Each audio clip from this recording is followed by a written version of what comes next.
Borderlines is coming to a place near you, whether you're in Trinidad or Tobago, because this year it's all about the Father's Day road trip. In studio with me, I have co-founder of Borderlines, Mr. Derron Sandy, joining us. Good morning to you, sir. Hey, good morning, good morning. Welcome back. Nice to be here as usual, man. All right, so tell me, first of all, just give people who may not know a little history about Borderlines, the concept in general. All right, so Borderlines, the concept is all about putting forward the best version of spoken word poetry. You know, spoken word poetry is a growing performance art in Trinidad and Tobago. It's all about the oral arts, connecting to people where they are with rhyme, rhythm, and of course, fun punchlines and energy. And the good thing about the spoken word too is I think it's very accessible.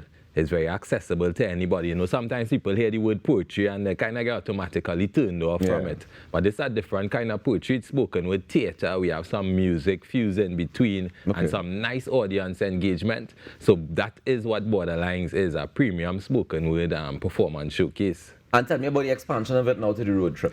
So we normally in Central Bank every November. We're back there this year. But we decided, you know, people are always saying, when you come in South, when you come in Tobago, well, we're here now, and we'll see how they actually respond to it. Of course, we're not doing it on a very large scale. We're doing it at the Sapa small theater, in Sapa. And in Tobago, we're doing it at Barcode. It was supposed to be at Nallis, but they had a fire there or some kind of thing in Scarborough. So that change of venue is very important for the Tobago people. We have few meters down the road in Barcode, and it's going to be an entertaining evening. We're trying to connect to the men to rockers. We're trying to connect to the men. Is there a particular reason why? Our audience is probably 70% female.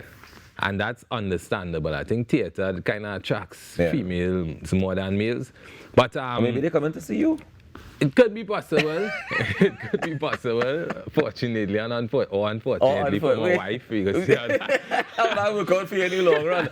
Guys, we have tickets to give away for both a Trinidad and Tobago show. So give us a call at 622-4010. But go ahead now. Yeah, we definitely trying to, we bring out so many issues that I think are important for men. And when men come to the show, they're always so surprised and taken aback that poetry could do this, but could also really touch them. And in this whole mental health month and thing, I think it's really important for males to see that we could express ourselves, we could sit down and talk about issues, we could go out and have an evening out and vibes, you know. So the women free to come out too, but of course bring out the men. It's June the 8th and June the 15th. We know June the 8th is in Tobago. And June the 15th is in Sapa. Actually on Father's Day in Sapa there. So we're gonna talk men's issues, we're gonna have our good vibes, the performance is gonna be riveting, and trust me, people don't wanna miss that. You mentioned it was more than just the spoken word. Who else is performing in these shows? All right, and locally we have Shakira. They're both local shows, aren't they? Yeah, well, when I say local, I mean Trinidad. You think going there now? I just checked get your passport to go across Tobago. Let's start with Tobago. Tobago is the first show on June the 8th. Tell me who performed in Tobago. June the 8th, our guest artist is Cleon McPherson. He's a spoken word artist, one of the premier spoken word artists from the Caribbean region, actually. Well-traveled, and I know he's very well-known in Tobago as well. Can't go to Tobago without having Tobago on the cast. So we have Cleon McPherson with us over there. And on June the 15th at Sapa, we have Shakira Burton, who won the National Poetry Slam last year. And she's actually from the south side. She's from deep in Moruga there. Right, so she's traveling shorter than you to get there. She's traveling a bit shorter than me to get there. We have somebody who wants to travel all the way from Pity Valley to get to Sapa and see the show. Good morning to you, Pity Valley. Good morning to all. Tell me, where is the show happening on the 15th? At Sapa, the small auditorium in Sapa, in San Fernando. Congratulations. Hold the line and we take your information. I feel like this is the same person who win earlier, but hold the line either way. We'll give it to you.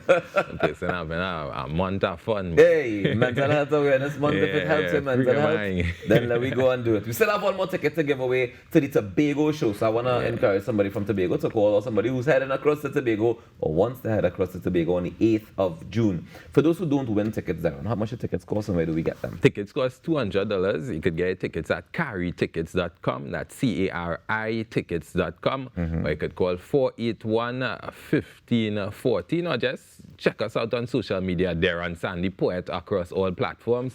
Send a DM. A lot of people already messaging, trying to get their tickets, etc. It's not large audiences. We really just testing out the market and seeing if we could spread our wings. So yeah, you could get your tickets. You could get your tickets there. I think one important thing to note too is that over the years of modeling Borderlines, we really looked at how Mr. Paul Douglas would have done Talk 10 over the years and still does Talk 10. Yeah, still doing Talk 10, the longest running oral show in Trinidad, and really saying that, hey, can we model something to make the art form a bit more sustainable and even kind of make a blueprint for other poets who want to do their own individual showcases as well.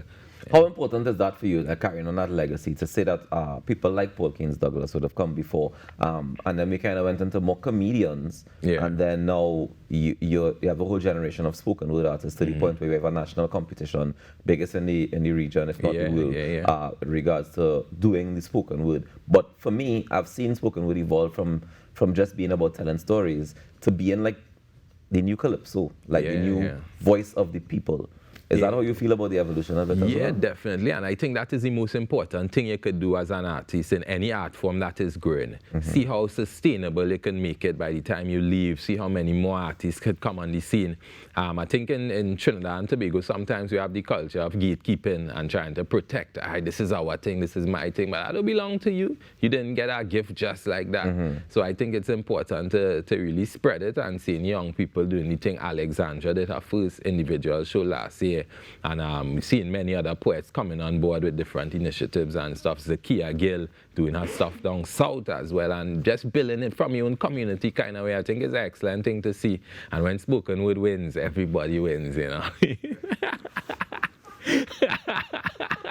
I come out to make some trouble this morning. Clearly, dog, clearly. But I love to hear that, because, I mean, would you encourage more people to do more shows throughout the year?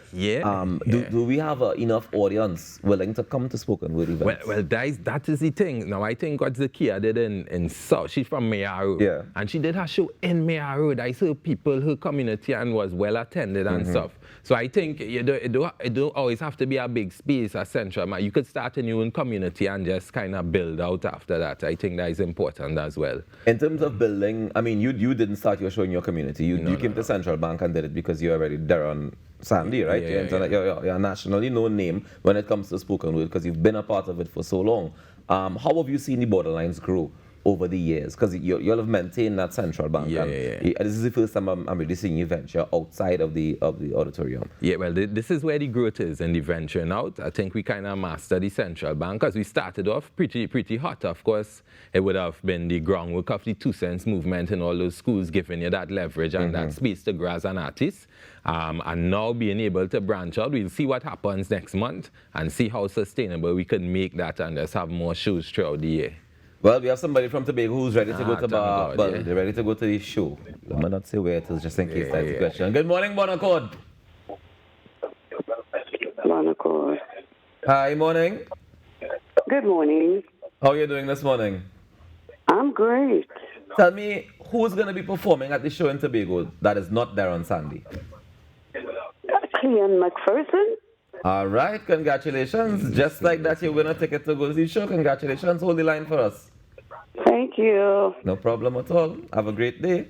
Well, Derron, the show is set. The dates are ready. This is the 8th, you said? 8th of June, 8th of June, Barcode in Tobago. 15th of June, Father's Day itself, Sapa. Small theater. What time, little theater at Sapa? What time? 6 p.m. both events. The gate's going to open, 6 p.m. both events. Most likely the show will be starting by 6:30.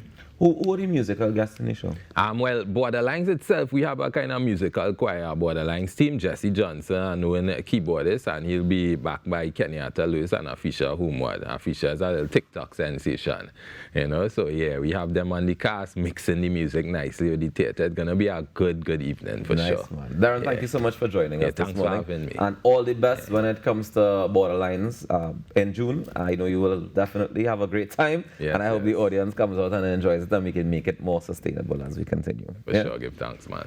All right. Ladies and gentlemen, I want to encourage each and every one of you to go out there today. And when you go out there, make a difference. Because together we aspire, and if together we perspire, then together we most definitely can achieve. On behalf of the ladies, Natasha Lake, Ian Cowell, and the entire team here at TTT, we want to just wish you a great day, and remember to be safe. I know it's Friday Eve and you might be getting excited, but just make good choices today. Yeah? One of those choices could be to buy tickets to go to Borderlines. You could head to Married and Mischievous this weekend, or any of the other things that we would have told you about this morning on the Now Morning Show. Have a great day. We'll see you guys tomorrow, God's willing.